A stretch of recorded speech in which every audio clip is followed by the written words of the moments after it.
നാലുകാലുള്ള പന്തൽ താഴെ കത്തുന്ന നിലവിളക്കും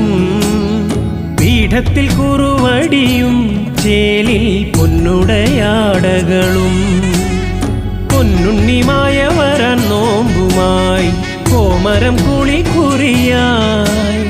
പൊന്നിന്റെ അരമണിക്കിലുക്കവും പൊന്നൊളി പരത്തി നിവ തൊഴുകൈ കൂപ്പി നിന്നടിയൻ പദമലരായി തീർന്നലിയാൻ ശങ്കരസൂനോ സങ്കടം തീർക്കും വിഷ്ണുമായ സ്വാമി പാർവതി മാതാ പാരിനു നൽകിയ പഞ്ചാമൃതം സ്വാമി.